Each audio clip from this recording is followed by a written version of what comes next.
আজি মই আপোনালোকৰ মাজলৈ অন্য এটি ভিডিঅ' লৈ আহিছোঁ। এয়া আজি মই চয়াবিনৰ তৰকাৰী বনালোঁ। প্ৰথমতে ইয়াতে মই অকণমান মিঠাতেল দিলোঁ, তাৰপিছত মই ফোৰণ অকণমান দিলোঁ, তাৰপিছত আদা নহৰু পেষ্ট জলকীয়া কাটি দি এয়া মই চয়াবিনখিনি ভাজি ল'লোঁ।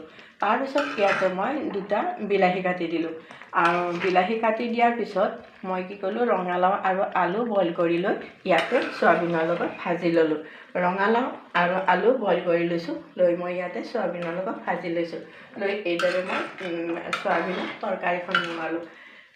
আপোনালোকক সম্পূৰ্ণ মই বনোৱাখিনি দেখুৱাব নোৱাৰিলোঁ, কাৰণ মই এতিয়া বেলেগ কামত আছিলোঁ, সেইবাবে মই হোৱাৰ সময়ত আপোনালোকক দেখুৱালোঁ। এয়া মোৰ এতিয়া তৰকাৰীখন বনোৱা হৈ গ'ল। এয়া চয়াবিনৰ তৰকাৰী দেখিবলৈ দেখিছে খুব সুন্দৰ হৈছে, খাবলৈ যেনিবা খুব সুন্দৰ লাগিব। ইয়াত তৰকাৰী বনাই ল'লোঁ আৰু আপোনালোকে কেনেকৈ বনাই নাজানো, মই মোৰ পদ্ধতিটো দেখুৱাই দিলোঁ আপোনালোকক। গতিকে আপোনালোকে এইদৰে বনাই খাই চাবচোন কেনেকুৱা লাগে। বিলাহী ৰঙালাও আৰু আলুৰে চয়াবিনৰ তৰকাৰীখন বনাই ল'ব।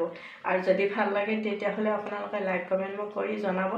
আৰু মোৰ এটা ইউটিউব চেনেল আছে জ্ঞানদা দেৱী বুলি, যদি আপোনালোকে ছাবস্ক্ৰাইব কৰা নাই, যিবিলাক মোৰ চেনেলটো ছাবস্ক্ৰাইব কৰা নাই তেখেতসকলে ছাবস্ক্ৰাইব কৰি ল'ব বুলি মই আশা কৰিলোঁ।